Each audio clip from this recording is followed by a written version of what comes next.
أعوذ بالله من الشيطان الرجيم بسم الله الرحمن الرحيم ألف لام ميم ذلك الكتاب لا ريب فيه هدى للمتقين ألف لام ميم والله أعلم بمراده ذلك الكتاب یہ وہ کتاب ہے لا ریب فیہ جس میں کوئی شک نہیں ہے ہدی للمتقین متقیوں کے لیے ہدایت ہے۔ الف لام میم یہ حروف مقطعات ہے۔ حروف مقطعات قرآن پاک کی 19 صورتوں کے شروع میں آیا ہے، 19 صورتوں کے شروع میں آیا ہے اور یہ حروف مقطعات ہے۔ اس کا معنی جو ہے وہ اللہ تعالیٰ ہی جانتے ہیں۔ یہ ایسے نہیں ہے کہ محمل ہے جس کا کوئی معنی نہیں، کوئی معنی ہے، جاننے والا کون ہے؟ اللہ نے یہ راز رکھا ہے۔ حضرت ابو بکر صدیق فرماتے ہیں کہ ہر ایک کتاب کا ایک راز ہوتا ہے، اور قرآن پاک کا راز یہ ہے کہ اس کی جو شروع میں ہے حروف مقطعات صورتوں میں، وہی اس قرآن پاک کا راز ہے۔ ان لفظوں کا معنی کوئی نہ کوئی ہے، مگر اس کا اللہ تعالیٰ نے کیا رکھا ہے؟ مخفی رکھا ہے۔ مفسرین اکرام نے اس کے کئی معنی بیان کرنے کی کوشش کی ہے اور اس کی مختلف تفسیر کرنے کی کوشش کی ہے، اور ان کو معانی حقیقی معنی تو نہیں قرار دیا جا سکتا، ہاں البتہ اتنا کہا جا سکتا ہے کہ وہ فوائد ہے، صرف کیا ہے؟ فوائد۔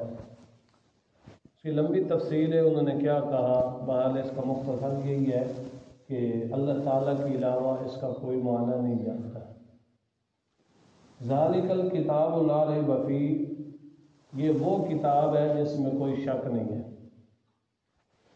یہ اشارہ جو ہے نا، یہ اشارہ تورات اور انجیل کی طرف ہے کہ اس کتاب کے نزول کی بشارت جو ہے وہ تورات اور انجیل میں دی گئی ہے، یعنی یہ وہ کتاب ہے۔ اب کتاب کو ادھر پڑھیے، ذالک کا اشارہ کدھر ہے؟ ادھر پیچھے ہے۔ لا ریب فیہ، اس میں کوئی شک نہیں ہے۔ اب نفس کتاب میں کوئی شک نہیں، نفس کتاب میں کوئی شک نہیں۔ بعض شک کرنے والوں نے شک کیا اس میں، شک کرنے والوں نے اس میں شک کیا، تو پھر لا ریب فیہ کا کیا معنی ہوا؟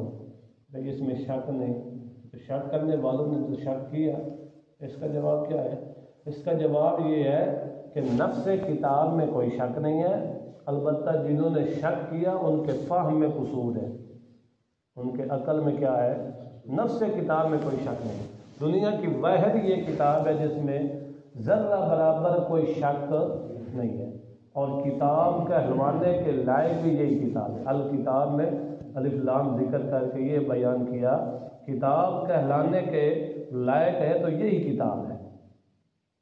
اور لا ریب فیہ، اور اس کی شان یہ ہے کہ یہ لا ریب ہے، لا شک۔ لا ریب کا معنی لا شک، کوئی شک نہیں، کوئی ریب نہیں، کوئی تردد نہیں اس میں، اس کے مضامین میں اور اس کے اللہ تعالیٰ کی طرف سے ہونے میں ذرہ برابر بھی شک تو دنیا کی ہر کتاب میں شک ہے، چاہے وہ حدیث کی کتابیں کیوں نہیں، حتیٰ کہ بخاری شریف بھی کیوں نہیں، دنیا کی ہر کتاب میں شک بھی ہے اور شک کیا بھی جا سکتا ہے، مگر یہ واحد کتاب ہے جس میں کوئی شک بھی نہیں اور شک کیا بھی جا سکتا نہیں ہے۔ ہدی للمتقین، ہدایت ہے متقیوں کے لیے۔ ہدی للمتقین، متقیوں کے لیے کیا ہے؟ ہدایت ہے۔ حالانکہ قرآن پاک میں تو دوسرے مقام پر یہ آیا کہ ہدی للناس، یہ کتاب کیا ہے؟ تمام لوگوں کے لیے ہدایت ہے۔ ادھر آیا ہدی للمتقین، متقیوں کے لیے ہدایت ہے۔ اس کا کیا مطلب ہے؟ اس کا مطلب یہی ہے کہ اس کتاب سے فائدہ اٹھانے والے یہی متقی ہوں گے، جن میں انابت ہوگی۔ المنیبین، المتقین المنیبین، جو کیا کریں گے؟ رجوع کریں گے، ضد چھوڑ دیں گے، تعصب چھوڑ دیں گے، حد دھرمی چھوڑ دیں گے، بلکہ کیا کریں گے؟ دل کا برتن سیدھا کریں گے تو ان کو ضرور ہدایت ملے گی۔ مطلب اس سے فائدہ حاصل کرنے والے متقین ہوں گے، تمام لوگ نہیں ہوں گے۔ یعنی جنہوں نے رجوع کیا، وَيَهْدِي إِلَيْهِ مَن يُنِيبُ، اللہ تعالیٰ ہدایت اس کو دیتا ہے جو منیب ہوتا ہے، رجوع کرتا ہے۔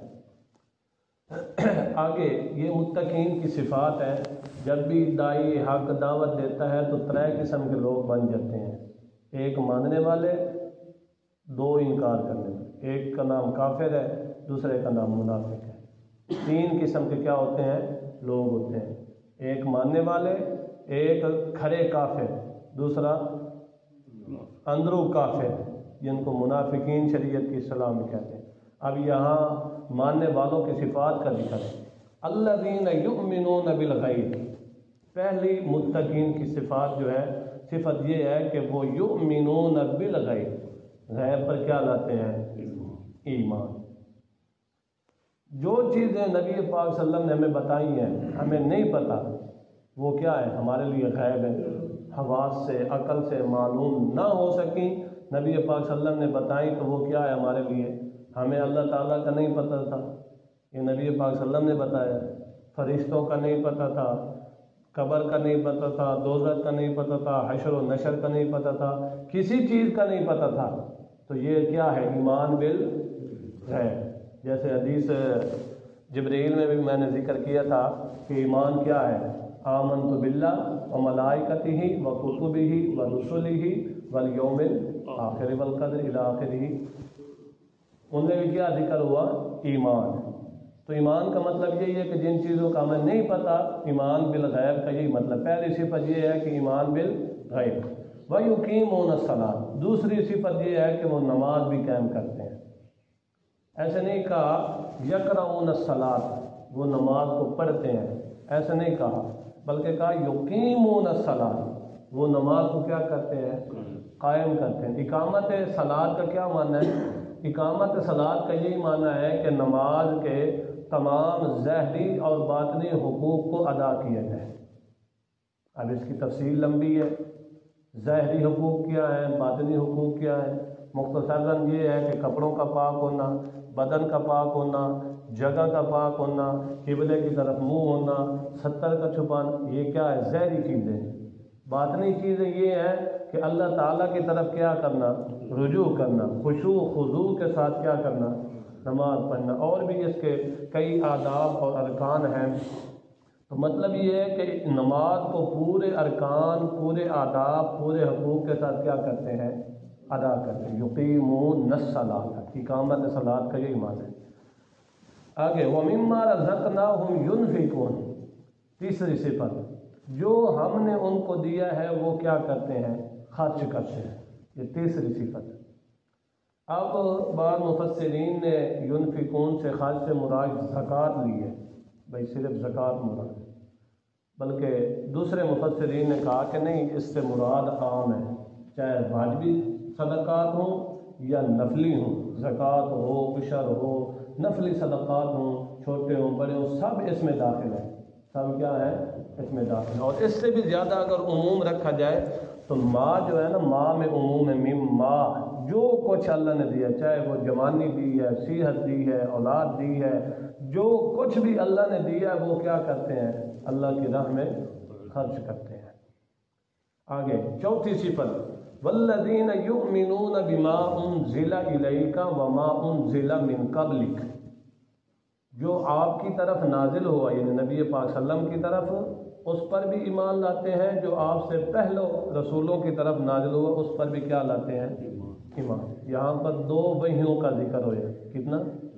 ایک وحی وہ جو نبی پاک صلی اللہ علیہ وسلم کی طرف کی گئی، دوسری وحی وہ جو آپ صلی اللہ علیہ وسلم سے قبل انبیاء اور رسول کی طرف کی گئی۔ یہاں پر تیسری وحی کا ذکر نہیں ہوا۔ مرزا قادیانی کی نبوت کا یہاں سے بھی تردید ہوتی ہے۔ اگر تیسری مرزا قادیانی بھی نبی ہوتا تو پھر یہاں پر کہا جاتا کہ جو آپ کے بعد آئیں گے، جو آپ کے بعد وحی نازل ہوگی اس پر بھی ایمان لانا ہے۔ سمجھ آئی کہ نہیں آئی؟ یہاں پر بند کر دیا 2 وحیوں پر، نبی پاک صلی اللہ علیہ وسلم کی طرف اور انبیاء قبل جو نبی پاک صلی اللہ علیہ وسلم سے پہلے آئے تھے ان کی طرف جو وحی نازل کی گئی اس پر ایمان لانا ہے، 2 وحیوں کے پر۔ تیسری وحی جو ہے آپ صلی اللہ علیہ وسلم کے بعد ہے نہیں، اس لیے ایمان کا بھی ذکر نہیں ہے۔ آگے 5ویں صفت وبالآخرۃ ہم یوقنون، وہ کیا کرتے ہیں؟ آخرت پر بھی کیا کرتے ہیں؟ ایمان۔ یہاں پر مرزا قادیانی نے کہا کہ بالآخرۃ آخر نبوہ، یعنی میری نبوت مراد ہے، بلکہ آخرت سے مراد یہ ہے دار آخرت، آخرت کا گھر۔ وبالآخرۃ ہم یوقنون، وہ آخرت کے اوپر کیا رکھتے ہیں؟ یقین رکھتے ہیں، چاہے وہ آخرت کا جو بھی معاملہ ہے، چھوٹا ہے بڑا ہے، پل صراط ہے، میزان ہے، قبر ہے، حشر ہے، جو بھی ہے اللہ تعالیٰ کے سامنے پیشی ہے، اس سب پر کیا رکھتے ہیں؟ یقین۔ یہ 5 صفتیں متقینوں کی بیان ہوئی، آگے ان کا نتیجہ اور رزلٹ بیان کیا۔ اولئک علی ھدی من ربہم، یہی وہ لوگ ہیں جو اپنے رب کی طرف سے ہدایت پر ہیں، اپنے رب کی طرف سے ہدایت پر ہے۔ وَأُولَٰئِكَ هُمُ الْمُفْلِحُونَ، یہی لوگ کیا ہے؟ کامیاب ہے، دنیا میں بھی کامیاب، آخرت میں بھی کیا ہے؟ کامیاب۔ اب معتزلہ کہتے ہیں، معتزلہ وہ یہ کہتے ہیں کہ مرتکب کبیرہ، مرتکب کبیرہ یعنی جو کبیرہ گناہ کرتے ہیں وہ جہنم میں جائیں گے۔ کیا کریں؟ جہنم میں جائیں۔ کیونکہ یہاں پر فلاح کس سے بند ہوئی ہے؟ جو جن میں یہ صفات ہوں گی، جن میں یہ صفات ہوں گی، تو اب جو مرتکب کبیرہ ہوگا وہ جہنم میں جائے گا۔ اس کا جواب یہ ہے کہ فلاح کامل جو ہے نا، فلاح کامل یعنی کامیابی کامل، وہ تو ان صفات والوں ہی کو ملے گی۔ ہاں البتہ فلاح ناقص، عملی کوتاہیوں اور سستیوں کی وجہ سے جو گناہ کرتے ہیں وہ بھی جنت میں جائیں گے۔ سمجھ آئی کہ نہیں ہے؟ فلاح کامل انہی لوگوں کو ملے گی، ہاں البتہ جن میں عملی کوتاہی ہوگی وہ بھی جنت میں جائیں گے۔ تو یہ یہاں تک کتاب کا تعارف تھا، اور اس کے بعد متقین کی صفات تھی 5، اور اس کے بعد رزلٹ اور نتیجہ بیان کیا گیا۔ اللہ تعالیٰ عمل کرنے کی توفیق عطا فرمائے۔ وآخر دعوانا الحمد۔